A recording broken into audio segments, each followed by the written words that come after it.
నమస్తే. Welcome to Suman TV. నేను మీ యామ్ని. ప్రస్తుతం మనతో ఉన్నారు ప్రముఖ ఆధ్యాత్మికవేత్త గురుస్వామి బ్రహ్మశ్రీ రాజన్ నంబూద్రి గారు ఉన్నారు. వారితో మాట్లాడదాం. నమస్కారం గురుగారు. నమస్కారం అమ్మ. గురుగారు, మనకి ప్రతి నెల సంకష్టహర చతుర్థి అనేది వస్తూ ఉంటుంది కదండి. ఈ నెలలో వచ్చే సంకష్టహర చతుర్థి రోజు ఏ విధంగా పూజ చేయాలి? అలానే ప్రత్యేకమైన మంత్రం అంటూ ఉందండి? తాకట్టులో ఉన్న బంగారాన్ని విడిపించి ఆ రోజు ఆన్లైన్ రేటుకే మేము కొంటాం. Sharma gold company. తప్పకుండా అమ్మ. ముందుగా శ్రీ మహాగణపతి దేవతాభ్యే నమః, శ్రీ లక్ష్మీ సరస్వతి నమః. సంకటహర చతుర్థి అంటేనే దాని పేరులోనూ సంకట చతుర్థి అంటే సకల దోషాలు నివర్తన కావటం. వినాయకుడికి శివుడికి మాత్రాన్ని ప్రదోషకాలంలో, నందికి మాత్రం ప్రదోషకాలంలో పూజ చేస్తారు. నెలకు 2 సార్లు వచ్చే సంకటహర చతుర్థి కానీ ఒకసారి కానీ తిథుల వారాల ప్రకారంగా ఆ రోజు విశేషమైనటువంటి అభిషేకాలు చేస్తారు స్వామివారికి సాయంత్రం 5 నుంచి 6 లోపు. ఆ చేయటం వల్ల సంకటహర చతుర్థి ఒక శ్లోకం, సంకటహరది ఒక మంత్రం, సంకటహరది ఒక స్తోత్రం అంతా కూడా చేసుకుంటే ఏ కార్యం తలిచినా మీకు విజయం కలుగుతుంది. ముఖ్యంగా ఆరోగ్యం. ఏంటమ్మా? ఆరోగ్యం అనేది స్థిరంగా ఉండటం అనేది జరుగుతుంది. ఎటువంటి దోషం ఉండదు. మీ యొక్క వ్యాపారం అభివృద్ధి జరుగుతుంది. మీరు విదేశాలకు వెళ్ళాలనుకున్నా సంతోషంగా వెళ్ళవచ్చు. వీసా రాలేదనుకున్నా వీసా వస్తుంది. అనేక రకమైనటువంటి ఒక రంగాల్లో మీకు పాల్గొనడానికి అవకాశం ఉంటుంది.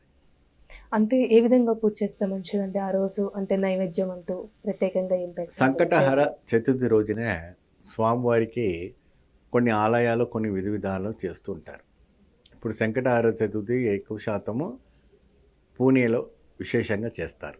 అష్టాగణపతి దేవాలయం, మహాగణపతి దేవాలయం, సిద్ధి గణపతి దేవాలయంలో చేస్తారు.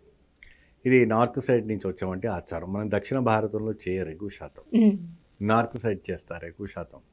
గణపతికి ఈ మధ్య కాలంలో హైదరాబాద్లో జంటనగర్లో కూడా చేస్తూ ఉంటారు. ఇది ఎక్కడో కూడా చేయరు ఎక్కువ, చాలా మందికి తెలీదు ఇది ఇలా చేస్తారని కూడా తెలియదు. కాబట్టి ఇది ఏంటంటే స్వామికి ఇష్టమైనటువంటి పదార్థం ఉడుములు, ఉండ్రాలు, సుండలు, కొలకట్ట అని అంటే బియ్యపిండితో తయారు చేసినటువంటి పదార్థము.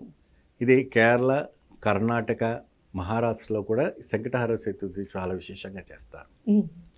చాలా అద్భుతమైనటువంటి ఫలితం వస్తుంది. ఎటువంటి భూత ప్రేత పిశాచ చేతబళ్ళు ప్రయోగాలు చేసినటువంటి వ్యక్తులకైనప్పటికి కూడా ఈ యొక్క గణపతి పూజ చేయటం వల్ల సకలం హరిస్తుంది.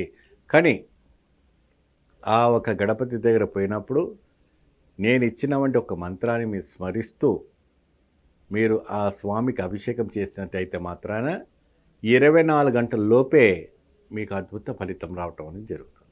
గురుగారు, ఈ పూజ అనేది మనం ఉదయం చేస్తే మంచిదా లేకపోతే సాయంత్రం టైంలో చేస్తే మంచిదండి? ఎక్కువ సంకటహర వ్రతము పట్టుకున్న వాళ్ళు పచ్చి మంచినీళ్ళు కూడా పట్టకూడదు.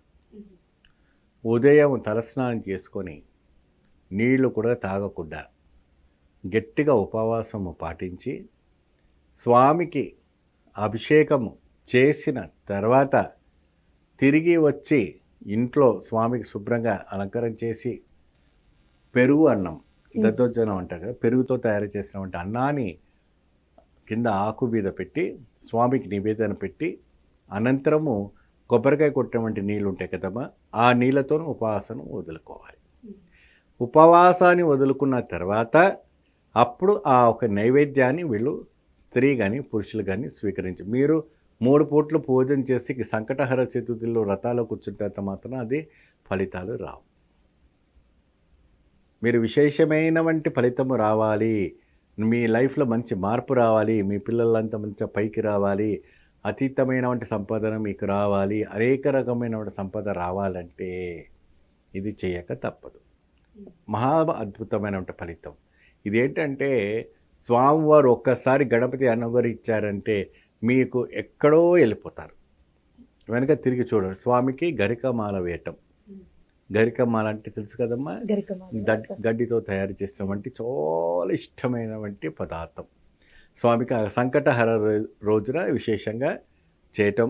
స్వామికి బుధుడు ఉంటాడు కాబట్టి పచ్చ వస్త్రం, తెలుపు వస్త్రాలు ఇవ్వటం కూడా జరుగుతుంది. అంటే ఆ రోజు దానం అంటే కాదు, స్వామికి అలంకారానికి ఇవ్వడానికి ఆలయంలో ఈ విధంగా చేస్తే మంచి ఫలితం మంచి అనేది ఉంటుంది. ఫలితం కాదు, మీ జీవితంలో బంగారాన్ని కురిపిస్తాడు ఆయన.